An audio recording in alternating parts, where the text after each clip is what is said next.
Até à Revolução de Abril, o 10 de junho era o Dia da Raça. Depois passou a ser o Dia de Portugal, de Camões e das comunidades portuguesas. Em 2008, o 10 de junho voltou a ser também o Dia da Raça, num aparente descuido do então Presidente da República, Aníbal Cavaco Silva. Desta vez, sem equívocos, primeiro Lídia Jorge, depois Marcelo Rebelo de Sousa, vieram deixar claro que, quando muito, somos arrasados dos muitos que nos procuraram e de outros tantos que buscamos. A ignorância é que faz os nacionalistas confundir pureza com singularidade. Quem não conhece toda a história que nos corre nas veias torna-se violento perante o que julga ser diferente. Foi o que aconteceu, também a 10 de junho, na homenagem aos antigos combatentes, com insultos ao Sheik Munir, e à noite, no Teatro A Barraca, com a agressão a um ator. A violência da extrema-direita, verbal e física, faz voltar a pergunta: o que levou ao apagão sobre a extrema-direita no relatório anual de segurança interna?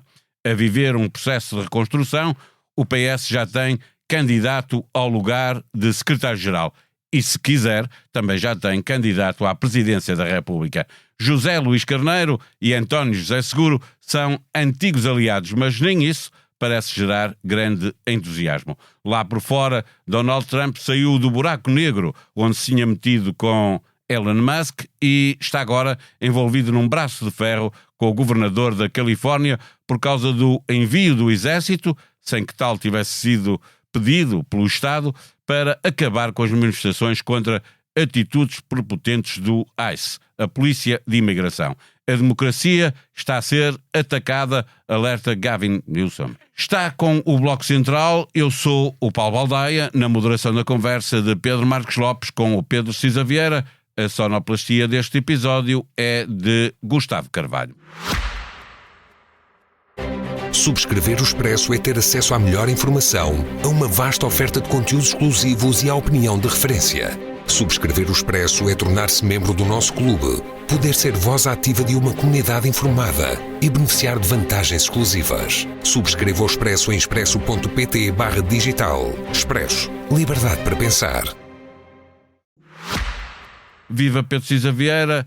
Uma intervenção mais demorada, mais densa, por parte de Lídia Jorge, uma intervenção mais curta, mais direta ao assunto por parte de Marcelo Rebelo de Sousa. O que é que achaste das comemorações de 10 de junho deste ano? Achei que são comemorações na linha do que tem vindo a suceder na presidência de Marcelo Rebelo de Sousa. Queria dizer que normalmente nas ocasiões de Estado, quer no 25 de Abril, quer no 10 de junho, o Presidente Marcelo Rebelo de Sousa desliga-se da atualidade e faz algumas reflexões mais, digamos assim, mais de fundo sobre múltiplos aspectos da nossa vida e identidade coletiva. Fala sobre o que é ser português, fala sobre o sentido da nossa história, fala da nossa reconciliação necessária com a história, fala daquilo que é o nosso forte sentido de identidade cultural, apesar de dispersos pelo mundo e sempre sujeitos a muita influência do exterior. Isto é uma constante nos discursos do professor Marcelo Rebelo de Sousa nestas ocasiões. Eu recordo-me, aliás, de dois discursos. Um que foi um discurso que tocou muito fundo todas as pessoas que assistiram, que foi no 25 de Abril, salvo erro, em 2019, em que ele fala daquilo que é o sentido do 25 de Abril, refletindo também a propósito da sua própria pessoa, que quase conjuga em si as contradições que o nosso país sofreu nos últimos 100 anos. Ele que era filho de um ministro do antigo regime, afilhado do último chefe de governo do Estado Novo e que é um dos pais fundadores da democracia, sendo deputado constituinte, e que reflete muito sobre o que é esta descontinuidade territorial, esta gesta portuguesa de ir pelo mundo, se integrar nos mais diversos sítios, sem nunca perder a sua característica muito própria, que é ser português. E isso é um traço, aliás, muito, agora faço eu a reflexão, muito especial dos portugueses, que é: somos como um povo com 900 anos de independência, uma grande capacidade de estar sujeito às mais múltiplas influências sem nunca perdermos aquilo que é o sentido da Portugalidade e o patriotismo que é muito forte entre nós. Portanto, eu acho que este e o outro discurso, também já agora recordo, foi no 25 de abril de 2018, em que o presidente Marcelo Rebelo de Sousa refletiu sobre as tentações populistas que se engravam pelo mundo ocidental e advertia contra a necessidade de nos precavermos e estarmos prevenidos para o que aí poderia vir. Uma coisa que foi muito mal compreendida por todos os observadores na altura. Ele sobre isso falou agora na posse do governo. E, portanto, eu lembro-me perfeitamente desse discurso, lembro-me de como muitos observadores disseram, mas o que é que ele está a falar? Isto não tem nada a ver connosco. António Costa chamou-lhe pintura abstrata. Pintura abstrata. E, na verdade, foi um dos exemplos em que eu respeitei a clarividência e a inteligência a prazo do presidente Marcelo. E, portanto, o tema que ele, do discurso dele no 10 de junho, não é muito diferente daquilo que ele tem dito sempre que é presidente. E o discurso da Lídia Jorge foi um discurso também muito alinhado com estas mesmas preocupações, com este sentido da nossa história, das contradições que estão ainda, não haver uma leitura única sobre isto, e que é precisamente nessa capacidade de adaptação ao longo dos séculos das coisas que faz o sentido dos portugueses. Mas o presidente Marcelo fez sempre convites a personalidades heterodoxas e muito abrangentes para fazer discurso no 25 de Abril. Eu lembro-me que há uns anos atrás quem fez o discurso de 25 de Abril foi o João Miguel Tavares. E, portanto, eu acho que ele também, com os convites que faz e com a disponibilidade que tem para fazer os portugueses ouvirem perspectivas diversas sobre o nosso país, ao dar palco a visões às vezes tão distintas como a do João Miguel Tavares ou de outros comissários, também mostra como o nosso país é feito de muitas sensibilidades, de muitas visões contraditórias, e que é, digamos assim, a exposição, o debate, a capacidade de ouvir essas outras opiniões, a que ele dá palco, que também enriquece Portugal. Portanto, eu achei que foi muito bom esses dois discursos, vem num sentido de continuidade e acho que nos deve fazer sempre pensar. Gostei. Pedro Marcos Lopes, esta Portugalidade, este patriotismo a que se estava a referir o Cisa Vieira, não podem existir sem termos que ir para o nacionalismo populista que estava era um combate que estava nestas duas intervenções, ou não? Claro que e a mistificação da história, já agora, não é? Sim, mas deixa-me começar, enfim, no fundo é uma resposta à tua pergunta, mas deixa-me começar pelo início, que é o facto de o professor Marcelo Rebelo de Sousa, é bem verdade que foi um discurso de continuidade dos seus anteriores no 10 de junho. O Presidente da República tem sempre o cuidado de falar de universalidade, do humanismo, até um certo aspecto ecuménico da nossa comunidade, mas desta vez teve um cuidado especial em não tocar na atualidade política como costuma tocar. Ele normalmente faz isso e fala da atualidade política a reboque dessas coisas. Neste fez ligeiramente, mas não fez completamente. O que foi absolutamente... Estava implícito, não estava explícito. Exatamente. Não? Normalmente é mais implícito, é mais explícito que ele vai desses grandes princípios que fala sempre no 10 de junho para o caso do ano passado, caso por concreto. Exemplo, imigração. Exatamente. Este ano foi mais cuidadoso e foi mais implícito. O discurso da Lídia Jorge foi absolutamente notável. Notável pela sua atualidade e notável pela sua qualidade. Aliás, na sequência de alguns, quer dizer, durante estes 10 anos, há dois que eu guardei, até comprei o livrinho onde foram publicados. Este espero que também o seja, porque eu quero guardar, mas foi o do Tolentino Mendonça e agora este da Lídia Jorge. Mas que sabes que estava a ouvir tudo o que a Lídia Jorge e que o Presidente da República disseram, que para nós, pessoas que conhecemos a nossa história e nos consideramos patriotas, são discursos que, de facto, não nos trazem novidade rigorosamente nenhuma e que são aquilo que nós sempre defendemos, pelo menos nós os três, e muito das pessoas. Mas há quem não tenha gostado, como sempre, não é? Já lá vou. que nós, obviamente, somos o país mais misturado, que a nossa própria origem é uma origem mulata, digamos assim, de todos estes povos que aqui apareceram. Até a própria origem do nome de Lisboa transporta isso, mas enfim, não vamos agora para tal. Quer dizer, a própria frase que a Lídia Jorge utiliza, que é muito feliz, que por aqui ninguém tem sangue puro, diz muitas coisas sobre aquilo, diz tudo sobre aquilo que nós somos, e que somos um país de imigrantes, porque foi assim que o formamos, mas somos também um país de emigrantes. Eu diria que, talvez com um pouco de exagero, há mais portugueses, ou melhor, há mais pessoas de origem portuguesa a viver fora de Portugal que em Portugal, se eu somar todas as gerações de toda a gente que já aqui saiu.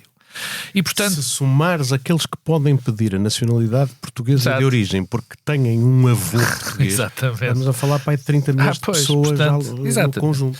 Portanto, esta mensagem, esta forte mensagem, não só essa, como aquela que ela também quis puxar sobre o que é a história, porque quando ela fala dos problemas de estarmos em Largo, e ontem foi em Lagos, onde havia um dos principais mercados de escravos da Península Ibérica, não era só de Portugal, trazer essa herança, no fundo para dar a ideia de que a história dos povos não é uma história só de glórias nem só de desgraças, e que nós muitas vezes temos que pagar o nosso passado e quando não podemos ter os lucros do que ele também foi. Mas isso é o menos. O que mais me preocupou, havia muito para dizer sobre o discurso, mas era repetir aquilo que nós sabemos que somos.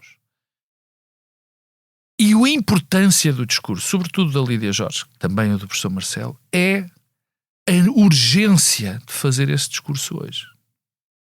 E do fim, ela falava do fim de um ciclo, o início de outro, momentos que vivemos também, citando Camões e lembrando contemporâneos, não, mais ou menos, ali num período. Mas quando eu digo a urgência do discurso dela e do professor Marcelo, sobretudo dela, é que nos devia tocar em qualquer coisa no nosso cérebro. Ou seja, quando nós temos a necessidade, ou uma pessoa como a Lídia Jorge, como o professor Marcelo, o Presidente da República, sente a urgência de dizer: atenção, povo, nós somos um país de imigrantes, portanto temos que acolher bem os imigrantes com que chegam aqui. Cuidado, porque nós somos um povo que também tivemos a necessidade de ser bem tratados quando saímos. Isto era, eu já disse isto muitas vezes e incomoda-me até dizê-lo, que é quase penoso a um português ter de defender os imigrantes que chegam. É penoso. Porque nós deveríamos normalmente ter um discurso de defender os imigrantes, porque os emigrantes são os que estão fora. De qualquer maneira, é só lembrar que o Chega ganhou as eleições. Lá está. Onde estão os emigrantes. Mas é por causa exatamente disto. Quer dizer, é essa urgência que eles viram neste discurso. Porque repara, quer queiramos, quer não. E eu sei que esta frase, o que eu vou dizer, enfim, tem muita discussão. Há 1.400.000 pessoas em Portugal. Melhor, há 1.400.000 portugueses que, pelo menos, no mínimo dos mínimos, não se incomodam de votar em alguém que é profundamente xenófobo e que é contra os imigrantes e que tem discursos como o André Ventura ontem fez, sobre o Sheikh Munir. Está nas redes sociais. Há 1.400.000 portugueses, ou seja, há 1.400.000 nossos irmãos que pelo menos acham aceitável ou acham que o facto de ser profundamente imigrante, não os faz não votar. E, portanto, há várias razões para votar Chega, uma delas serão os imigrantes. Paulo, não é isso que eu digo e eu quero que fique claro. Agora estou a fazer quase Pedro Cisa Vieira, porque as palavras são importantes, como dizia o Moretti.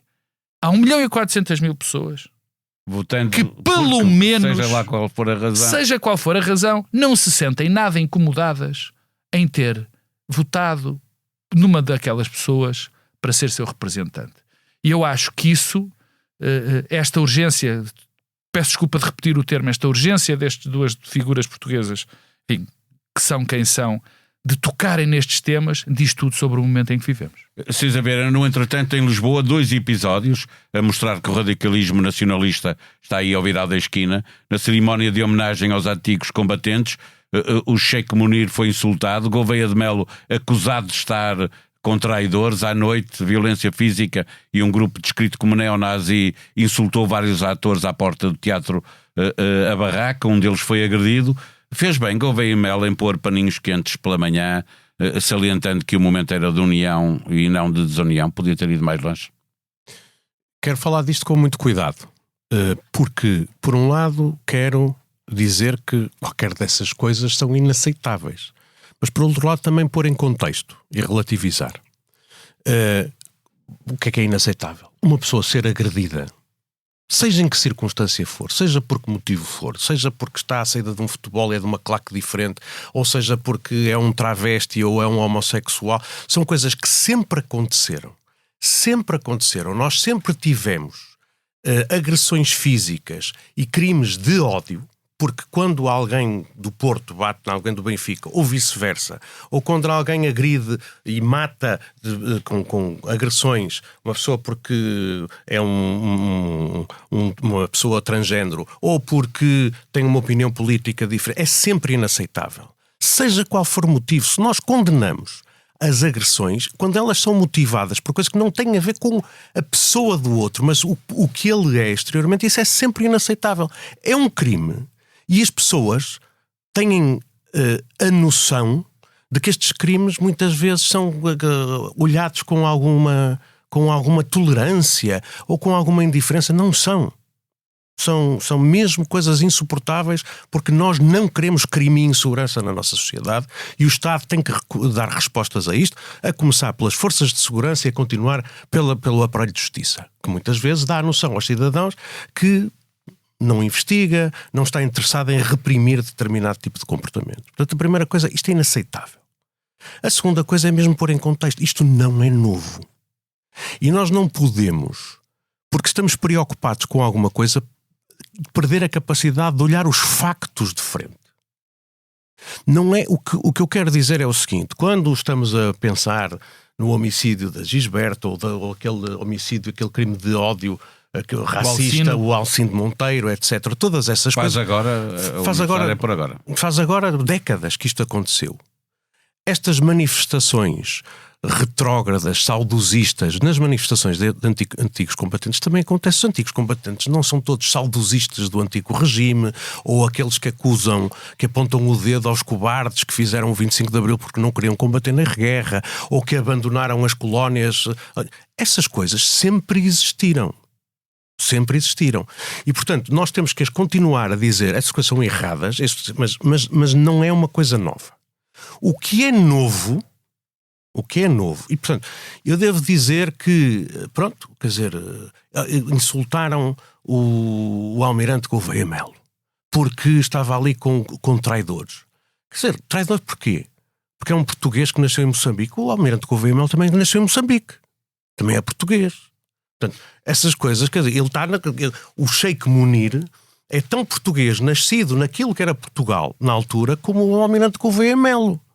E, portanto, quer dizer, eu, perante o contexto da coisa, eu não sei se a reação devia ser de mais condenação. Ou seja, o que eu estou a dizer é só o seguinte: estas coisas sempre existiram, e o que mudou, aparentemente, é a forma como os poderes instituídos e as elites olham para estes factos. Porque de antes todos condenaríamos. E hoje em dia há líderes políticos que dizem é assim mesmo, é preciso pôr as coisas na ordem, e o resto dos líderes parece que se acovardam em fazer a condenação. Isso é que mudou. O que mudou é as pessoas não terem vergonha de insultarem outros nas televisões, nas coisas de... Até o registro. Isso mudou. Agora, estes crimes, estes factos, estas selvagarias, infelizmente sempre aconteceram, e infelizmente também vão continuar a acontecer. Como a sociedade reage a isso, é que parece-me que mudou. Pedro Marcos Lopes, e olhando para aqui exatamente, está ali um candidato à presidência da República, é sintomático, deve-nos fazer olhar para esse facto, ele ser um candidato presidencial, ainda por cima aquele que está mais bem colocado nas sondagens. para avaliar o tipo de reação que ele teve a esta questão, até por comparação com o que aconteceu em Lagos. Deixa-me prosseguir num caminho que o Pedro Cisa Vieira abriu. Eu considero o ato a falta de... Melhor, eu considero que a ausência de comentário sobre aquilo que se passou pela parte do Gouveia Mel é um ato de profunda cobardia. Ele comentou, o comentário Desculpa, foi desvalorizar desvalorizar o acontecimento e valorizar exatamente. A data. Eu acho que isso, o que se passou, o desvalorizar aquilo que aconteceu, é um ato de profunda cobardia. Porém, e aqui a adversativa conta, eu concordo inteiramente com o Pedro Cisa Vieira. É um ato de cobardia que agora tem respaldo em todo lado. Repara uma coisa. É verdade que este tipo de situações sempre aconteceram. É verdade que havia, ou que há na nossa sociedade ainda, na nossa comunidade ainda, um sentimento muito complicado por parte dos antigos combatentes, ou de alguns poucos. Eu até vou sublinhar. Antigos combatentes sobre o que foi e o que aconteceu na Guerra do Ultramar e como ela acabou. Aliás, foram antigos combatentes que fizeram o 25 de Abril. Claro. Quer dizer, eram combatentes. Eu sei que há esse sentimento. Como sei que havia outro tipo de sentimentos. Sempre existiram. Quando nós falamos do surgir do Chega e de nós nos espantarmos por ser tão fácil exprimir sentimentos racistas e xenófobos, agora, nós que somos, até nós os três, que somos praticamente da mesma idade, uma correção, vocês os dois mais velhos do que eu, nós sabíamos... As pessoas notam isso. Exato. Nós sabemos que este tipo de sentimentos sempre existiu.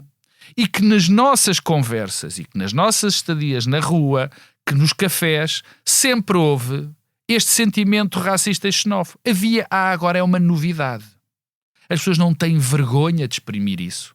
Porque tem alguém, uma organização política muito forte e um líder também muito forte e muito bem preparado a exprimir exatamente o que eles andavam a dizer em cafés. As pessoas muitas vezes também fechada. acham que aquilo que para nós é racismo e que é a definição de racismo, claro. Obviamente, há uma definição para o racismo que para elas não é racismo. Não, mas as coisas não são. A Terra não é plana. Pelas pessoas acharem que a Terra é plana. Bom, e portanto, voltando à minha linha, isto sempre aconteceu, é verdade. Todos estes sentimentos sempre aconteceram, não era protagonista. E o protagonismo e o protagonista fazem com que isto se liberte e se mostre. O que ali se passou, e eu repito, Gouveia Melo mostrou, enfim, algo que espero que seja apenas uma falha pessoal. Pode ter sido apanhado desprevenido, mas eu também, eu não fico por aqui, porque todos os outros líderes políticos... Isso não é uma questão de não. Deixa-me só fazer uma coisa. Isso não é uma questão de inexperiência política. É mesmo uma questão de temperamento e de personalidade. Como é que tu reages numa situação onde são postas em causa... inexperiência política, no sentido de ele estou a tentar adivinhar, não é? Se ele quisesse dizer outra coisa, pode ter pensado que, estando em campanha, aquilo lhe podia ser desfavorável. Paulo, que é mau, não é mesmo? É uma crítica. Não é uma maneira de motivação. Exatamente. Tu queres ver as pessoas nas piores circunstâncias. Qualquer circunstância é eu crítica. não sei como é que reagir. Quer dizer, eu já testemunhei agressões. O que é que eu fiz? Quer dizer, todos nós temos que pensar que estas coisas definem a tua atitude. Muitas vezes, aliás, se toda a gente fica calada a ver uma agressão, nós depois pensamos assim, como é que foi possível? Estás a perceber? Exatamente. Mas a verdade é que ninguém levantou a voz, ninguém se intrometeu, etc. Ele ali também...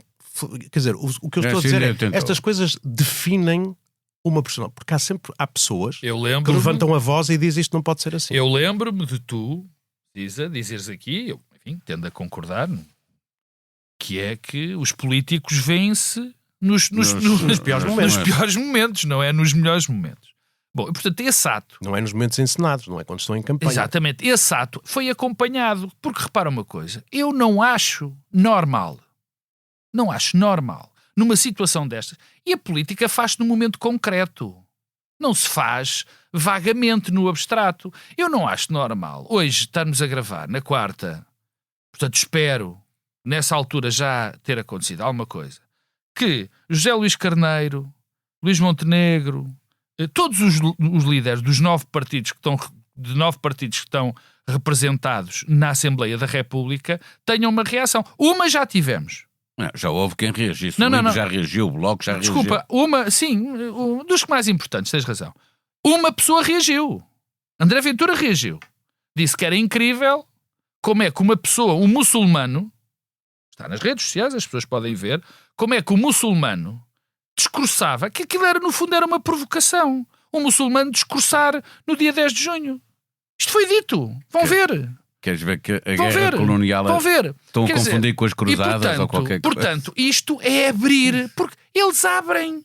Se o comandante, o almirante, o Gouveia Mel, eu volto a dizer, e na altura o Sheikh Munir nasceu em Moçambique, português. como nasceu o almirante Gouveia Mel. Ambos são cidadãos portugueses de origem. Pedro, é pior. O Sheikh Munir fala há 25 anos naquela cerimónia. Há 25 anos. E não há registro disto. Mas houve alguém, portanto, espero que os outros dirigentes não sejam cobardes, como foi Gouveia Mel. E há outra coisa que é fundamental dizer-se. Isto não acontecia mesmo sabendo nós que havia estes sentimentos. Porque houve alguém, houve uma organização que potenciou isto. E essa organização é o Chega. Como também não é normal, nós tivemos o Alcino, o caso do Alcino Monteiro e outros. Mas neste momento há muito mais casos de agressões em função da raça, em função de posições políticas do que havia. Eu não concordo com o Pedro, por exemplo, numa questão. Um crime é sempre um crime e será sempre um crime. A motivação do crime pode pôr o crime mais... Eu falei de crimes de ódio. O que estou a dizer é, os crimes de ódio são mais repugnantes que outros, porque não têm a ver com a pessoa, então, com o indivíduo em causa, mas têm a ver com as circunstâncias... É pior. Sabes qual é o problema desse tipo de ódios? É que são esse tipo de ódios que levaram aos genocídios, às mortandades em massa. Claro. É quando tu matas alguém, não por ele ser o Pedro Cisa ou o Marcos Lopes, ou seja lá o que for. Não, mas porque ele é ou cigano, ou judeu, ou negro. Esse é que é o pior crime que existe. Pedro Marcos Lopes, deixa-me perguntar-te o outro caso à noite, é uma agressão, estava organizada, é um grupo neonazi que já está identificado, que aliás estava no relatório no Razi e desapareceu do Razi, as referências a este artigo. É caso para perguntar novamente e exigir respostas porque é que desapareceu dali do Razi. Claro que sim, quer dizer, quando nós temos, neste momento, nós temos... Há uma preocupação nacional. Isto não é Chega, não é? Isto não, calma, já lá vou. Há uma sangue e honra. Sim. Há uma preocupação. É um grupo que nasceu em Inglaterra. Há uma preocupação nacional sobre os crimes dirigidos, ou melhor, sobre a onda de crimes que provavelmente não, que alegadamente são causados. Há um aumento de crime, não há nada, mas o aumento da criminalidade provocada por imigrantes. E o que nós vemos é que é exatamente o contrário. Nós ontem tivemos 2 crimes que nada têm a ver com imigrantes, crimes horríveis, porque era uma claque que bateu noutra claque e incendiou o carro, por um ator que é agredido. Nós ainda não sabemos porque é que esse ator, o Adérito Lopes, foi agredido. Sabemos é que os gritos dessas pessoas que lhe bateram. Enquanto lhe batiam, dizer Portugal aos portugueses, entregaram uns folhetos a dizer Portugal aos portugueses, e típico desses ignorantes, português está mal escrito, mas pronto, isso acham que é dos tempos da Fundação. Antes do acordo ortográfico. Entre Dom Afonso Henriques na Fundação não havia essa grafia. A grafia anterior ao acordo de 1911. Mas também registro que a pouca importância, registro primeiro, e muito bem o que disse a Sra. Ministra Margarida Balseiro Lopes, mas também vi o Ventura a falar do Sheikh Munir ser um muçulmano e, portanto, como muçulmano que é, como se em Portugal não houvessem muitos muçulmanos e nós não tivéssemos a vida toda em países muçulmanos, se há país no por acaso, mundo... durante 500 anos,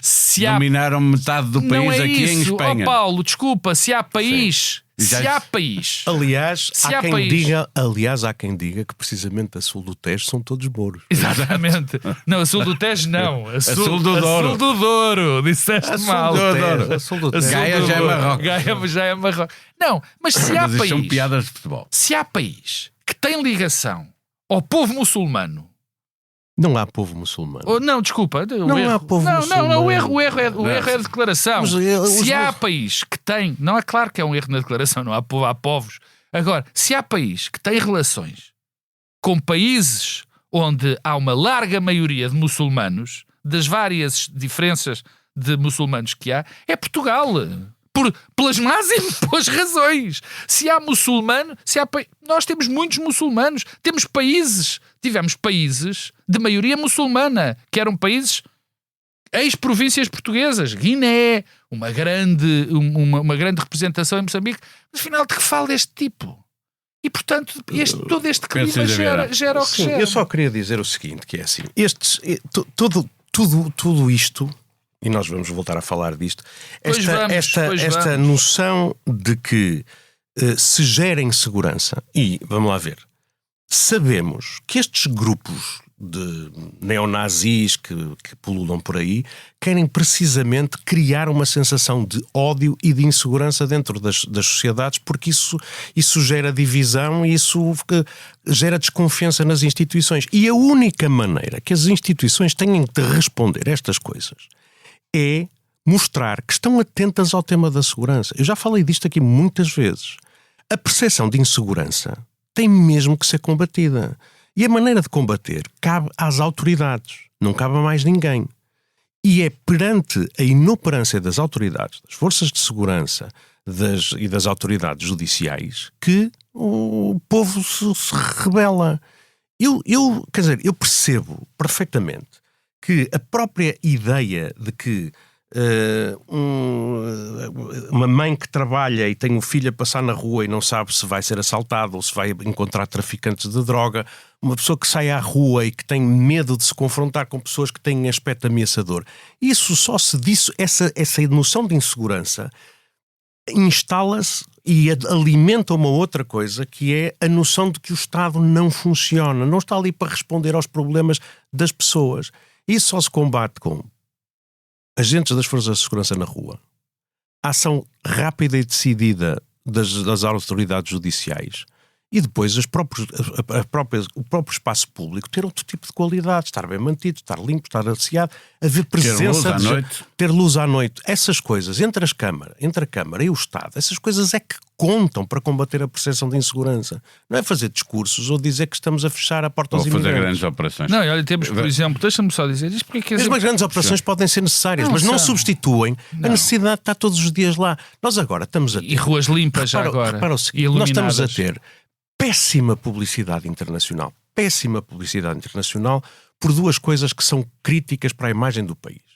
Uma é o que se está a passar nos nossos aeroportos, em que a mudança para um novo sistema de controle de passageiros que não vem do espaço Schengen está um caos absoluto. Uma pessoa chega de Inglaterra e passa 3 horas no aeroporto de Lisboa de Faro. Toda a gente está a postar nas redes sociais, não vão a Portugal, que isto é um caos completo. E a segunda é que, em regiões do Algarve, turistas estrangeiros estão a fazer vandalismo, exibicionismo, desrespeito aos cidadãos e às autoridades. O que é que fazem as forças de segurança perante estas coisas? Nada. Ficam os desgraçados dos autarcas a fazerem regulamentos, a fazerem coisas, a chamarem a atenção, mas nada se responde aí.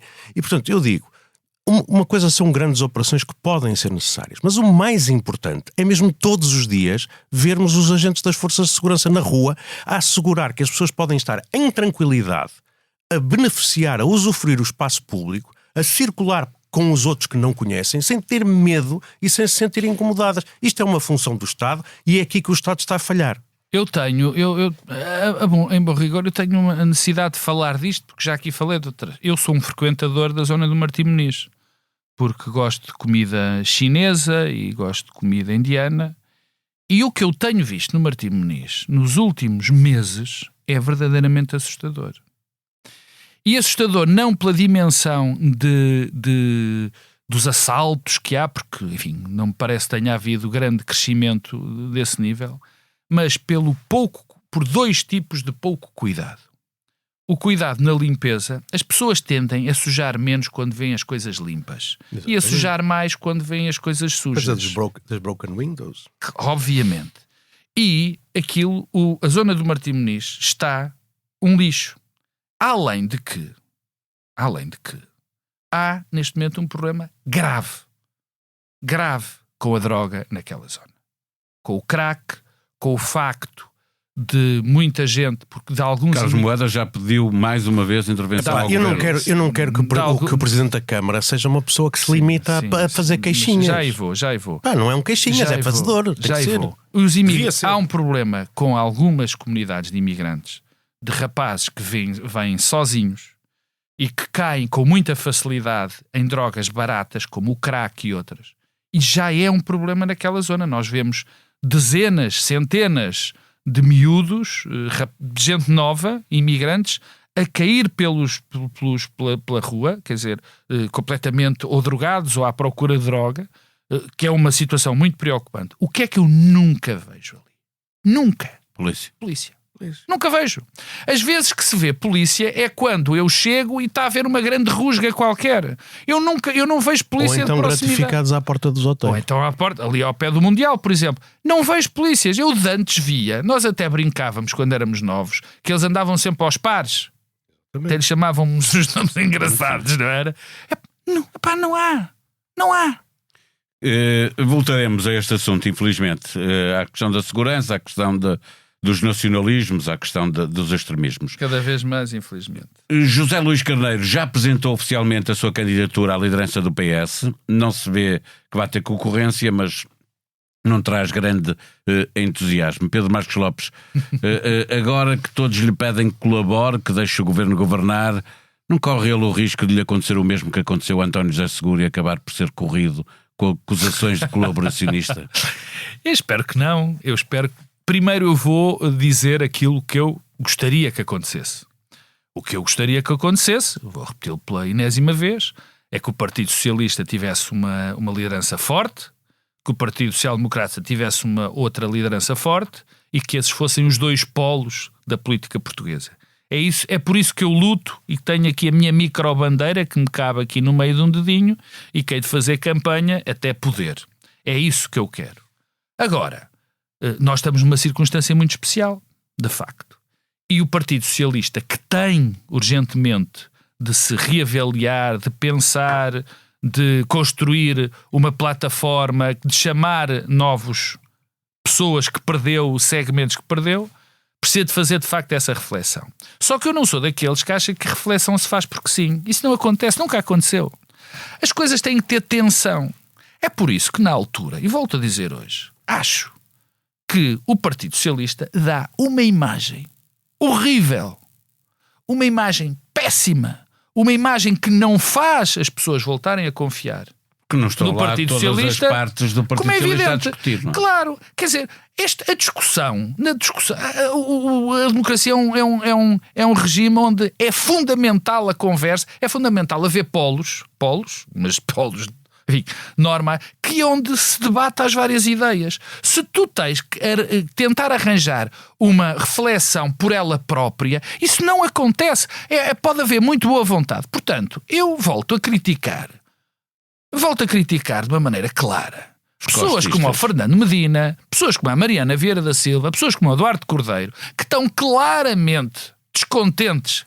Claramente, quer dizer, não venham com tretas. Estão claramente, estão claramente descontentes com esta possibilidade e não apareceram para debater o que deve ser o Partido Socialista e os caminhos que vão ter. Porque desengane-se as pessoas. Esta história de Estados Gerais, neste clima de podridão que existe no Partido Socialista, não vai a lado nenhum. Vão se surpreender muito quando depois tiverem muitos problemas que vão ter nas autarcas por não haver debate. E agora, se o José Luís Carneiro, eu vou dizer aquele lugar comum, as lideranças são como os melões, só depois de abertos. Só que neste caso. Os lugares fazem só que neste. Sim, os lugares fazem as pessoas. Essa conversa toda que já os três repetimos para aí 10 milhões de vezes. Mas não, isto não vai a lado nenhum desta maneira. E o Partido Socialista ou tem juízo e a reflexão não vai ser feita assim, portanto, vamos adiar mais um ano a reflexão. Ou então vai ter de refletir de uma maneira muito pior quando escolher quando escolher apoiar um candidato que tenha um péssimo resultado e depois ter ou não apoiar e vê-lo ou não apoiar e ver ter um exatamente e depois vai refletir também se olhar para as eleições autárquicas e disser assim, olha, perdemos em Lisboa que tivemos um candidato que não correu nada bem, as capitais distritas em causa, apesar de haver o Chega. Vai ser tarde. Cisa Vieira, olhar para o Partido Socialista com esta candidatura que é única, com um anúncio de um ex-secretário-geral de que se vai candidatar às presidenciais, mas o PS adia para depois das autárquicas uma decisão sobre presidenciais. Está correta esta estratégia? Não vão deixar... Não é demasiado tempo para fazer de conta que não está a acontecer nada? Vamos ver. Eu acho que não há estratégia neste momento. Quer dizer, o Partido Socialista sofreu um abalo em resultado de umas eleições que nunca deviam ter tido lugar, que levou a que muitos eleitores tradicionalmente do Partido Socialista se deixassem de votar no partido e eventualmente fossem votar noutros partidos. E depois isso é muito difícil que esses eleitores regressem a curto prazo. E, portanto, quer dizer, que tinha um candidato... Eu acho que o José Luís Carneiro, apesar de tudo, pode fazer uma pequena diferença imediatamente, porque era muito evidente que o anterior secretário-geral do Partido Socialista acabava por rechaçar muitos eleitores tradicionais do partido. Então, esse fator poderá ter sido importante. Mas, quer dizer, eu acho que neste momento o tema todo é o PS deu-se conta da pior maneira que os portugueses de facto querem um governo que governe durante a legislatura. E isto que devia ter sido assumido muito claramente há um ano atrás, por não o ter sido, criou agora esta situação em que de facto o José Luís Carneiro há de ter uma reflexão estratégica, há de tentar perceber, mas quer dizer, o partido no seu conjunto ficou desfeito. Ficou desorientado por este resultado eleitoral. E é possível não apoiar um ex-secretário-geral? Eu já disse 30 vezes que eu acho que as eleições presidenciais não são eleições de um partido. Então é melhor não apoiar ninguém. Eu já disse isso várias vezes. Portanto, se queres que eu repita, eu repito. Não sei qual é. Não sei porque é que o Partido Socialista precisa de apoiar um candidato presidencial nesta altura. Isto foi uma ideia que foi lançada pelo anterior secretário-geral. Sim, mais uma daquelas coisas em que ele se encurralou para fazer a diferença relativamente a António Costa e quer dizer, espero que não seja mais uma das heranças que ele deixa ao partido. Isso já é uma herança. Desculpa, isso já é. Porque nós estamos a discutir isto, mas quer dizer, a verdade é esta. É assim. O Partido Socialista sabe que os eleitores não querem agora umas eleições. Sabe que o tempo do luto pela governação do Partido Socialista ainda não passou. E sabe que isto demora tempo. Quer dizer, vamos lá ver. O PS já esteve 10 anos na oposição. E esteve 10 anos na oposição. António Guterres ganhou umas eleições para secretário-geral em 1992, depois do partido já estar 6 anos na oposição. E depois teve 4 anos, quando o Partido Socialista voltou a ganhar eleições. Os nomes que estavam ao lado de António Guterres não era nenhum dos que tivessem estado ao lado de Mário Soares. Aqueles que apareceram como protagonistas, aqueles que apareceram nos Estados Gerais, aqueles que compunham depois a sua equipa governativa, não tinham nada a ver. Portanto, estas coisas demoram ao mesmo tempo. E o Partido Socialista precisa ter uma liderança que seja paciente e que perceba que tem que voltar a falar para outros portugueses que não são, se calhar, estes eleitores. Aqueles que votaram no Partido Socialista em 1995 e que depois voltaram a votar em 1999, aumentando até os seus... Não eram os eleitores que tinham votado no PS. Ele acrescentou eleitores novos que estavam fartos do cavaquismo, do PSD, etc, etc. E ele soube falar para eles, soube vir com uma nova linha programática, soube vir com uma nova linha política, soube vir com um novo discurso. Também havia, internacionalmente, havia a terceira via, facilitava obviamente, essa mudança. Tal como agora... Tal como agora o ambiente internacional também não beneficia uma alternativa dos socialistas e democratas. Portanto, eu acho que o José Luís Carneiro percebe que tem que ter paciência e que tem que reconstruir as coisas. Talvez pudesse haver mas que também, eu não sei que discussão programática agora, francamente, programática, de linha política, não sei o que é que podia haver a não ser uma grande catarse coletiva a dizer Não é isto aqui. catarse, é debater quais são as linhas. O que é que me parece? Aprender a falar para as pessoas. Por exemplo, já agora. Pronto, eu acho que essa aprendizagem vai demorar mais tempo porque as pessoas não estão disponíveis para ouvir o que o Partido Socialista tem para dizer. A verdade é esta. Não estão. Se o Partido Socialista continuar a dizer a mesma coisa, não vai. Eu acho que não vai dizer a mesma coisa. Sobre a candidatura a secretário-geral, não sei se vamos abrir uma coisa, mas quer dizer, a secretária-geral, perdão, a Presidência da República. Está tudo à espera que apareça mais alguém, isso é evidente. Eu não sei se está à espera de que apareça mais alguém. Aquilo que eu sei é que a candidatura de António José Seguro, de facto, não entusiasma. Eu não estou a dizer que ele seja uma... Eu não o conheço. Eu tenho a convicção que nunca estive com ele pessoalmente. Portanto, a minha impressão dele é a impressão que eu imagino que o eleitor comum tem e até o eleitor do Partido Socialista. E a verdade é que, pronto, ok, não tenho dúvidas que será uma pessoa séria e tudo isso, mas não Mas isso é por defeito, detesto. Mas não entusiasma, estás a perceber? Quer dizer, Sim, o tema todo é porque é que o partido há de ir a correr atrás da candidatura de um ou de outro qualquer só porque não é esse porque é preciso apoiar um candidato. Eu, francamente, pode vir o candidato que quiser, o Partido Socialista. Se disser vai votar naquele, eu quero lá saber. Eu votarei em quem achar que tem que votar em função das características do próprio candidato. Pedro, temos que ir à Califórnia. Sim, Pedro, compreendendo muito bem os teus argumentos, tu sabes tão bem como eu, ou melhor, que a política é um fenómeno muito... Eu compreendo. Circunstancial. Até acho que já tive alguma experiência nessa matéria. Claro, muito circunstancial, muito momento, que vive do momento. O Partido Socialista, neste momento, se arrisca, se tem a decisão de não apoiar ninguém e de deixar o seu apoio no vazio, a imagem que volta a dar aos portugueses é que não tem nada para dizer. Não tem nada que apoiar. O Partido Socialista não tem que falar por interposto candidato mas presidencial.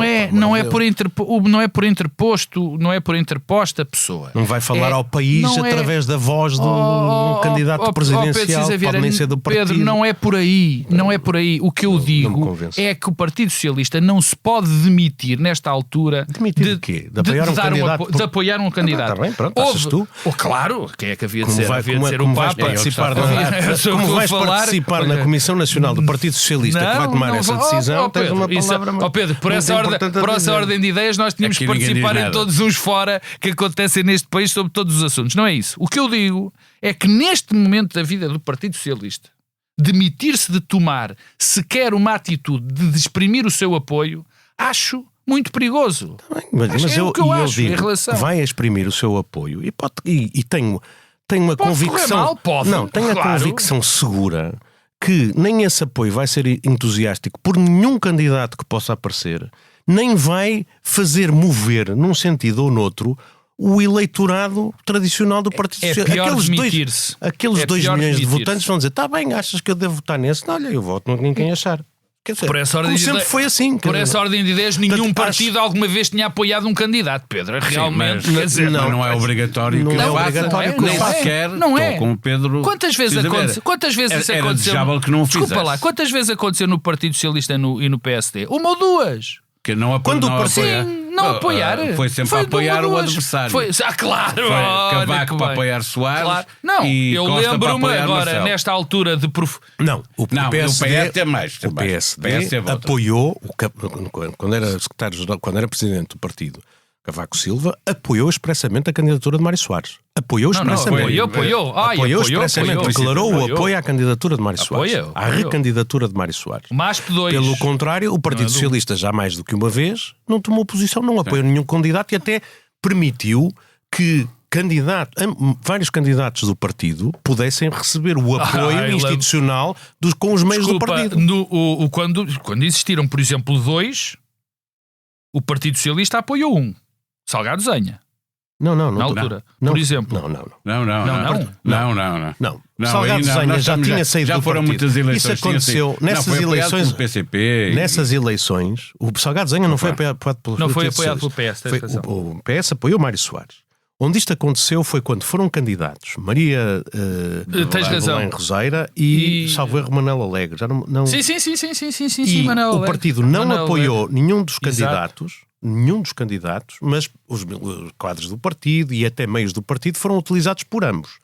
Foi essa a decisão. Mas essa e depois houve uma outra exceção. Era José Sócrates, Nós estamos aqui a fazer uma grande o partido confusão. apoiou Mário Soares, mas Manuel Alegre apresentou uma Mas candidatura lá está, mas o própria. partido apoiou Mário Soares. Pronto, mas o que estou a dizer, houve este caso, e houve o caso de quando foi candidato Sampaio da Nova contra mas o que eu digo é que contra Marcelo Rebelo de Sousa e muitos militantes do Partido Socialista a esmagadouríssima maioria das vezes das candidaturas presidenciais, o Partido Socialista, tal como o PSD, apoiaram um candidato. Mas o que eu estou a dizer é que sim, faz sentido e pode não fazer. Quer dizer, não estou. Isso é uma a única decisão. coisa que eu digo é neste contexto em que o Partido Socialista tem tantas coisas que tem que resolver, que precisa de perceber o que é que quer fazer. Estar agora aqui a discutir o candidato presidencial é para que... Mas vai ter de fazer, nem que seja para dizer eu acho que não. nós já nos perdemos aqui sobre os candidatos que já foram. Já. Eu perdi do Zenha e do Soares até. Várias.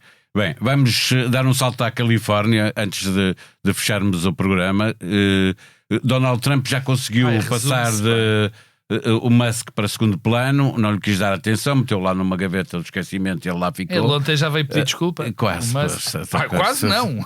Quase não. O pai dele já veio falar antes dele a dizer que ele estava muito fraco emocionalmente e portanto aquilo correu mal. A guerra agora é com o governador da Califórnia que acusa o presidente norte-americano de, passo a citá-lo, colocar a democracia sob ataque.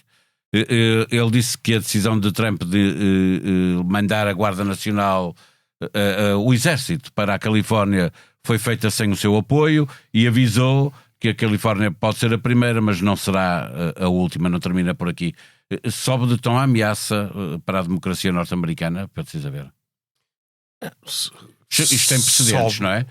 Na década final de 50 e 60. Por razões diferentes. Completamente diferentes. O presidente Eisenhower mandou a Guarda Nacional para, salvo erro, o Alabama, porque estava a ser desrespeitado uma decisão do Supremo Tribunal de Justiça pelas autoridades Inclusão estaduais. de negros nas escolas o presidente Kennedy também, a propósito da lei de universidade também.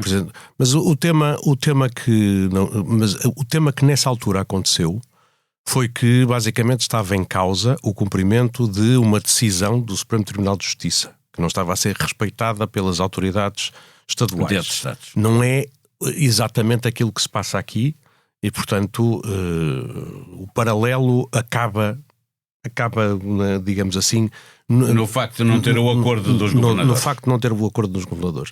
Mas, quer dizer, obviamente, isto é uma coisa que, quer dizer, a ideia de insegurança, caos e que só eu, homem forte, Trump, posso mandar a Guarda Nacional e pôr termo a isto, é uma coisa que obviamente lhe é favorável. Tudo aquilo que seja a ideia de um país em guerra civil, com bandeiras do México a queimar com carros, manifestantes a queimar. Quer dizer, isso aí obviamente é uma coisa que o beneficia e, portanto, ele não se importa de entrar em choque e pronto, é assim. É assim. Agora, o que é que me parece? Que é mais um passo no sentido da desagregação da sociedade americana, da sua hiperpolarização e de caminhos para aquilo que já é a pós-república, diria eu. É um escalar. Pedro Marcos Lopes. É um escalar. Eu acho que é um escalar perigoso neste momento. Eu acho que foi provavelmente o maior exemplo, não, estou a ter cuidado com as palavras, o maior exemplo de exibição daquilo que se quer fazer, naquilo em que se quer transformar a democracia americana. Por várias razões. Há uma, aliás, até histórica muito interessante. Os republicanos são, por definição, desde o princípio, muito, como direi, muito desconfiados do governo federal.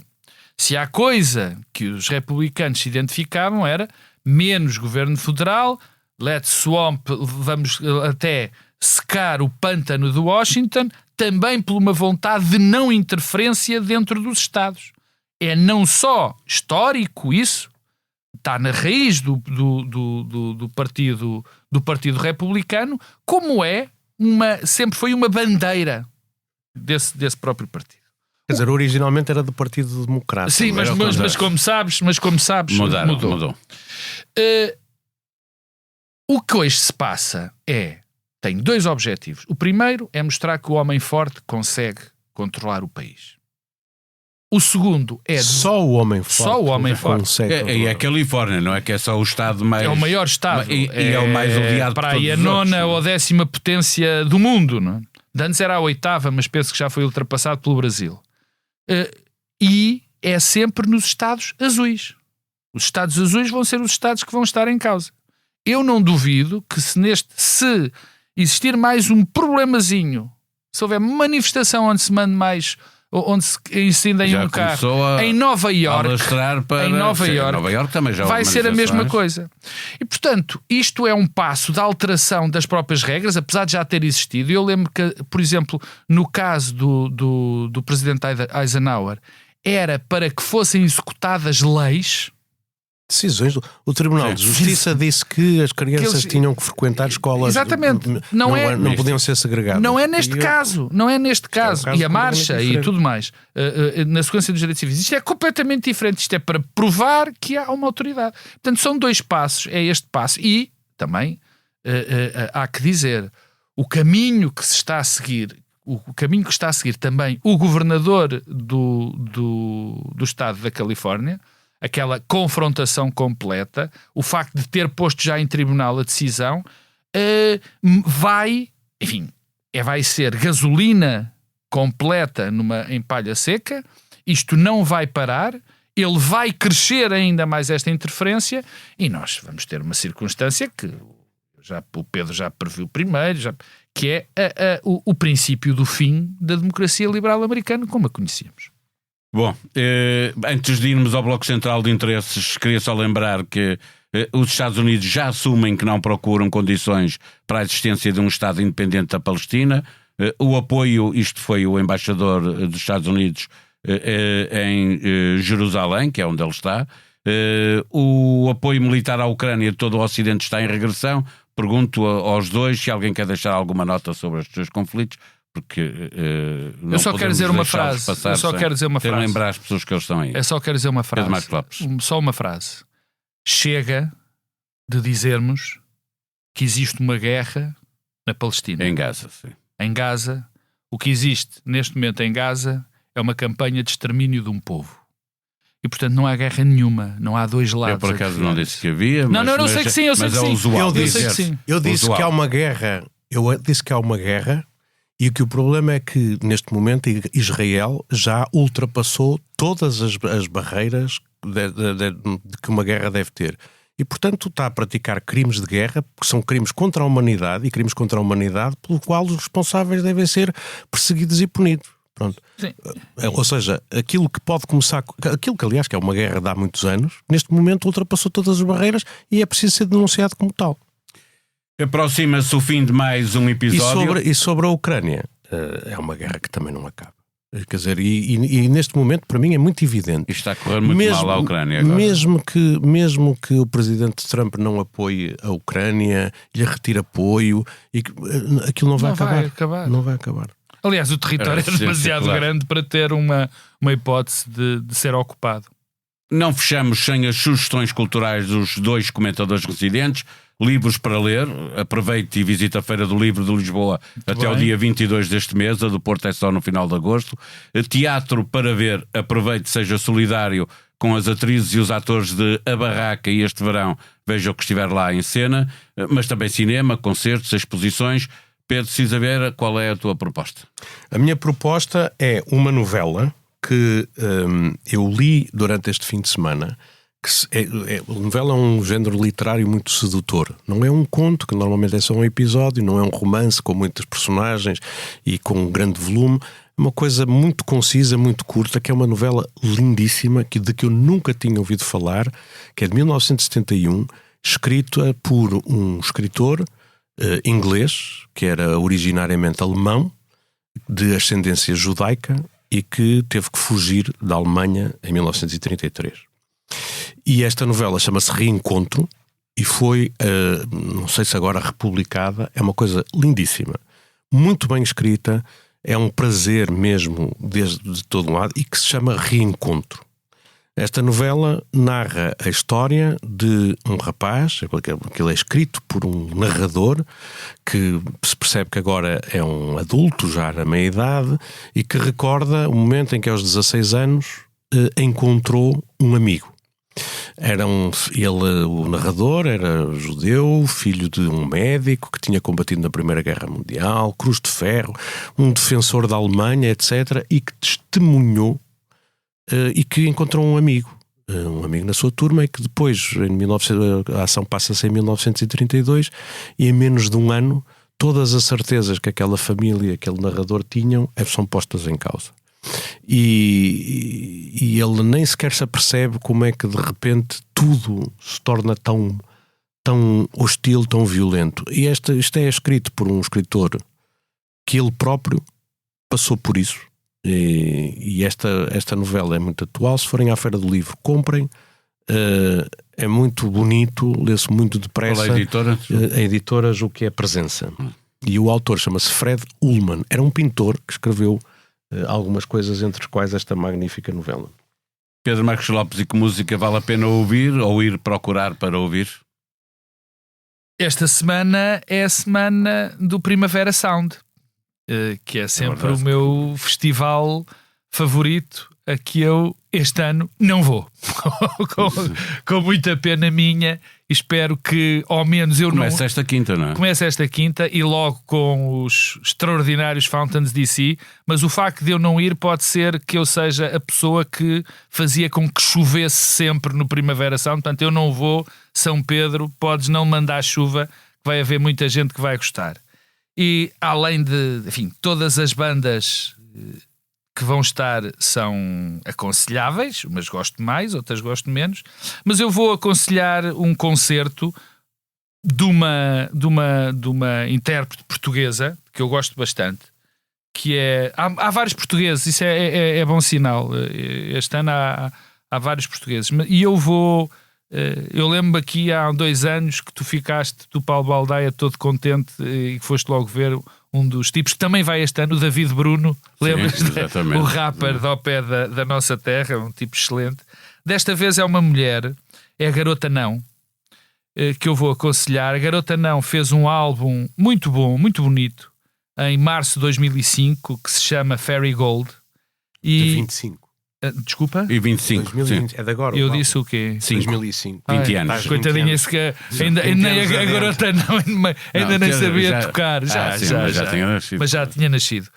Eu vou escolher. Esse álbum é o Fairy Gold, é um ótimo álbum. A primeira música chama-se A Casa de Bernardo Alba, que não só é a música, mas também é uma grande peça do Garcia Llorca. Portanto, fica a Garota Não com a música Bernardo Alba. Garota Não, para ouvir. Quando voltarmos, o Santo António já se acabou e o programa do Governo já terá sido debatido e viabilizado no Parlamento, e já saberá, porque eu recebi a informação no entretanto, que uma das pessoas que falamos neste episódio, o Sheikh Munir, e que Pedro Cisa Vieira lembrou mais do que uma vez, é tão português como o Almirante Gouveia Melo. Tenho aqui à minha frente uma foto de Sheikh Munir na Mocidade Portuguesa em 1969. Faça o favor de ser feliz, fique bem, até para a semana.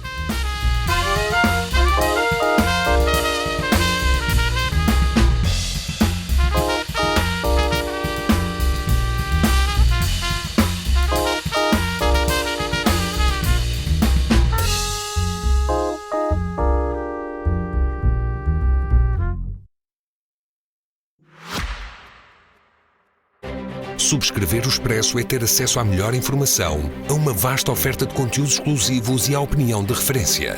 Subscrever o Expresso é tornar-se membro do nosso clube, poder ser voz ativa de uma comunidade informada e beneficiar de vantagens exclusivas. Subscreva o Expresso em expresso.pt/digital. Expresso. Liberdade para pensar.